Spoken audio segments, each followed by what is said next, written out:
Sikap saya pribadi hari ini saya memposting di Instagram Abdul Somad Official, saya posting Syekh Azhar, guru kami di Al-Azhar Kairo, Mufti Al-Azhar, Ulama Al-Azhar Syekh Ali Jum'ah, menolak ajakan Presiden Prancis untuk membuka boikot.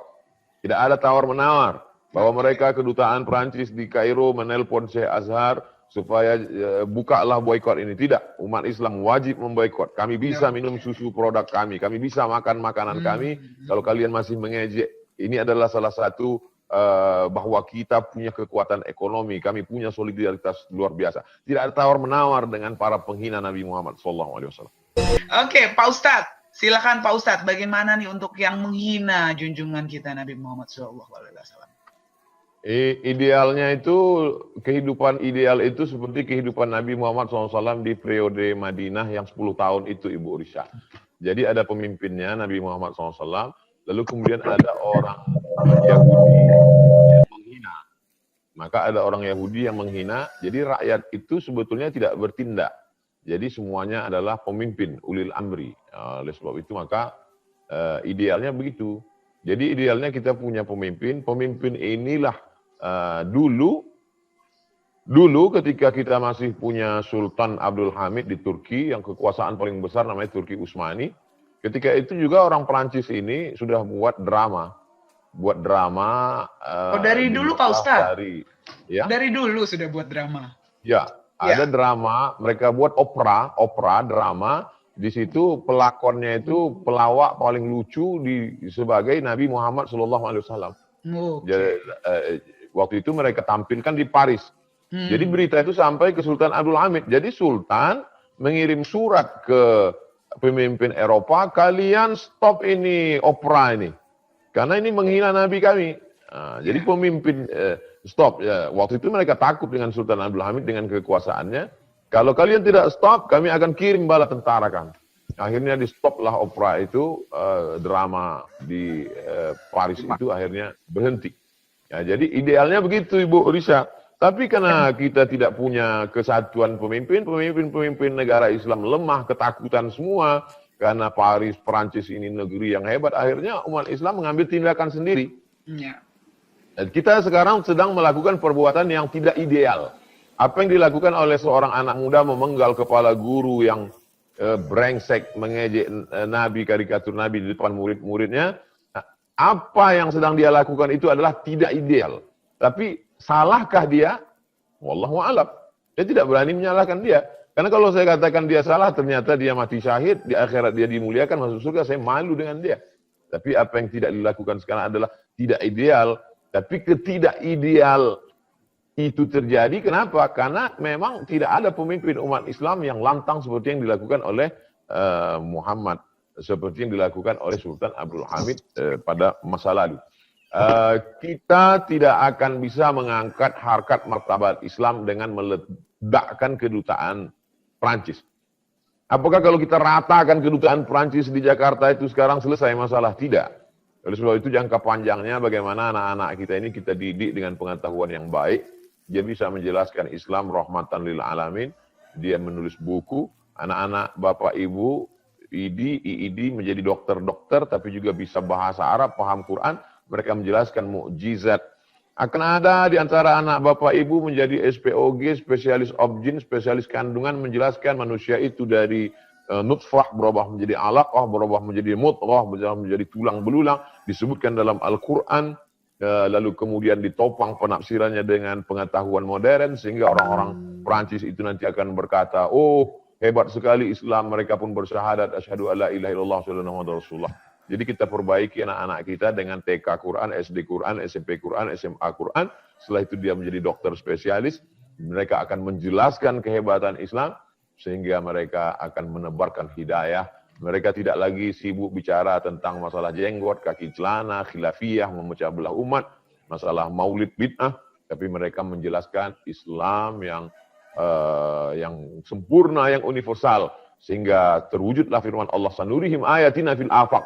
Kami akan tunjukkan tanda-tanda kebesaran kami di alam semesta. Ada di antara anak kita yang belajar ilmu astronomi, ada yang belajar geologi, ada yang belajar meteorologi, geofisika, klimatologi, sains teknologi, maka itu semua akan menjelaskan kehebatan Islam di masa akan datang. Saya kira demikian Ibu Risa. Wallahu a'lam. Terima kasih Ustaz. Terima kasih Pak Ustadz.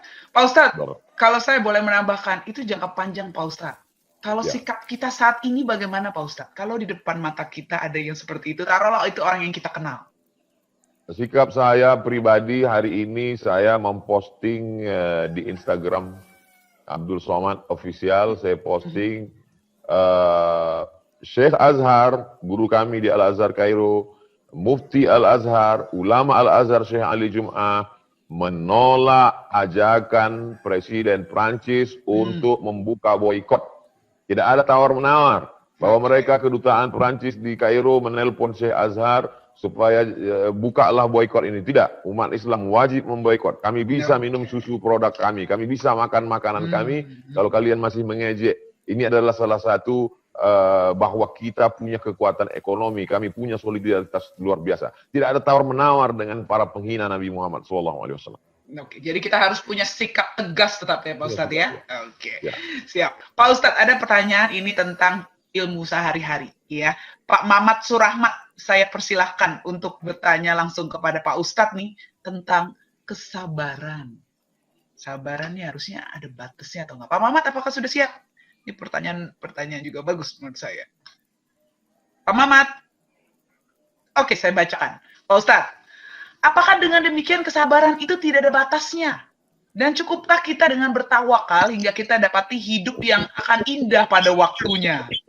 Oke, bagaimana pendapat ini jika kita sinkronkan bahwa manusia diberi akal untuk berlogika dan nurani untuk meresapi hingga dia merubah jalan hidupnya sendiri?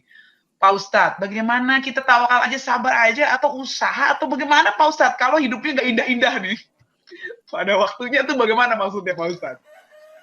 Pak Mamat Surahmat, sabar itu ada 3 Pak Mamat. Sabar yang paling rendah adalah sabar menerima takdir. Sakit, sabar. Gempa bumi, sabar. Erupsi, sabar. Gunung meletus, sabar. Itu ini paling rendah Pak Ustadz? Sabar paling rendah. Sabarnya dokter umum ini. Oke. Di atas itu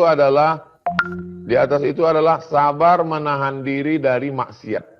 Punya uang diajak pesta narkoba nggak mau, itu sabar.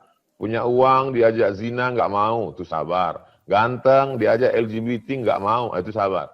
Yang ketiga puncaknya adalah sabar dalam beramal soleh.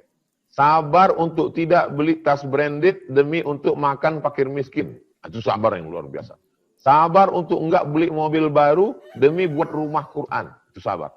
Saya punya teman, rumahnya rumah Perumnas biasa, dia beli ruko, dijadikan rumah Quran. Itu sabar yang luar biasa. Jadi sabar yang ditanya Pak Mamat Surahmat, sabar level paling bawah. Dan itu pun salah memahaminya. Beliau sebenarnya ingin meluruskan pemahaman. Sabarlah kita. Oh enggak, dalam Islam diajarkan i'mal di dunia ka'annaka ta'ishu abada. Engkau berbuatlah sehebat-hebatnya seakan-akan kau hidup untuk selamanya. Kalau untuk dunia. Idza qudiyati shalah, kalau kau sudah selesai melaksanakan salat, fantashiru fil ard. Bertebaranlah di atas muka bumi. Wabtaghu min fadlillah. Cari karunia Allah. Tanam sawit sejauh mata memandang. Tanam kebun karet. Kau mesti kaya supaya bisa bangun masjid. Kau mesti kaya supaya buat sekolah gratis. Kau mesti kaya supaya bisa menyelamatkan umat ini. Adapun orang yang tidak mau berusaha, tidak bekerja, ketika ditanya, kau apa? Sabar. Itu bukan sabar. Goblok, bodoh, blow on. Oke. Kalau keadaannya jelek terus Pak Ustadz, udah usaha, gimana?